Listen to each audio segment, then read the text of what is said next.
Now, Facebook's parent company Meta will now be recommending less political content on your Instagram feed and Threads. If you're on Threads, I don't know anyone who is. They've changed the algorithms as we head into the US election. So if the suggestion is that this is going to be applied evenly across the board, but we know how left-leaning Meta can be. We saw Facebook ban the New York Post Hunter Biden laptop story before the 2020 election, and Mark Zuckerberg, well, he personally donated around $400 million to help fortify the election. So there is suspicion out there among the Republicans that this is an effort to influence the election. Well, Rachel, I think this is very concerning heading into the election. We should be able to see everything and then curate it how we want, flick past things if we don't want to engage with particular political views. But the fact that this is on the radar now, I think, and call me sceptical, but I think this is a problem. I don't think we're going to see fair and balanced political coverage on social media platforms coming up to the US presidential election. Now, Sophie, you along with Jack Horton have been causing a bit of trouble because your stories have gone viral. They're being shared by the likes of Michael Schellenberger. I saw Elon Musk comment on one of your stories. This is all about the RMIT ABC fact-checking unit and their war with Dick Smith, this leftist activist operation masquerading as a fact-checking unit, may have got itself into a bit of trouble with Dick Smith because he's going to take them to task, it seems, for suggesting that what he said was false when it appears to be quite accurate. Well, that's right, Rita. They've put together this extensive fact-checking, dossier that says, can a country run entirely on renewable energy? And in it makes claims that, for example, that he's not pro-renewable energy. Now, I've spoken to Dick Smith and he has refuted numerous claims in here, including claims that California can run entirely on wind and solar.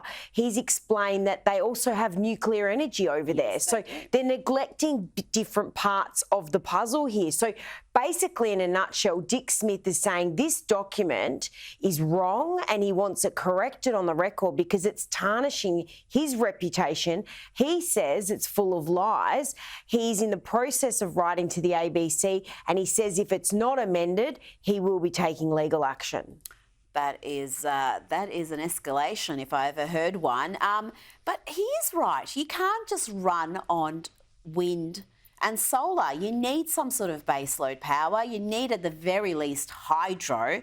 And what large-scale economy around the world is running entirely on wind and solar? I mean, for them to suggest that what he said is false, it's dishonest, again, and it just shows how these fact-checking units are really operating as leftist activist machines to try to convince people. When you call yourself a fact checker, then you've got to be a fact checker. You've got to be completely unbiased, down the middle, concerned only with the facts, not with the narrative. But they're not, Rita, and that's the whole problem. We saw it during the Voice referendum. Russell Skelton is the head of these fact-checking units. Now, he was retweeting pro-Linda Burney tweets. He was pro-Voice. You could just see through his social media. They always fact-check the right. They virtually don't touch the left. And these are partisan fact-checkers.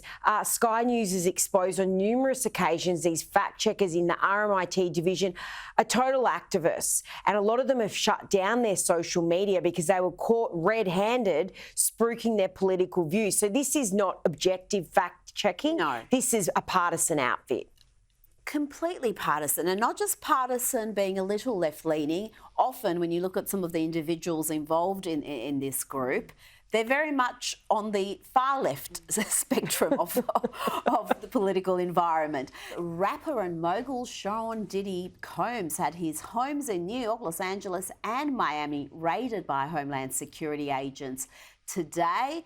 This is allegedly as part of a ongoing sex trafficking investigation. You can see there footage of men being dragged out in handcuffs. It's not Diddy that he wasn't home for any of these raids, but obviously he had people there who've been arrested as part of this investigation. This is enormous, Sophie, because he's not just a massive star in his own right. He owns labels. He is a very powerful figure in the music industry. Oh, absolutely, Rita. And let's just make sure it's clear yet. We don't know if these allegations are true, so we need to just reserve our judgment here. But this is incredibly concerning, seeing that footage. Obviously, the media were tipped off because of pretty extraordinary footage there. But he's a big deal. He has a lot at stake here.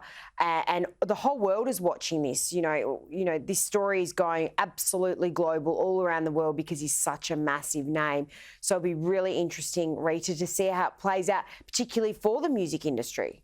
Well, that's it. There's been so many rumours swirling around, so many allegations that have been made. Even some high-profile people within the entertainment industry have been pointing the finger at him. So in some way, today's raids aren't an entire surprise, but then they are, given the scale of them, to be launching them consecutively across the country when really there had been no action taken, it seems, until today. That's right, Rita. And as I said, that as you explained, they're in different cities across the US. So again, we'll watch this story unfold, but this is a big name and very interesting story that a lot of the world will be watching incredibly closely.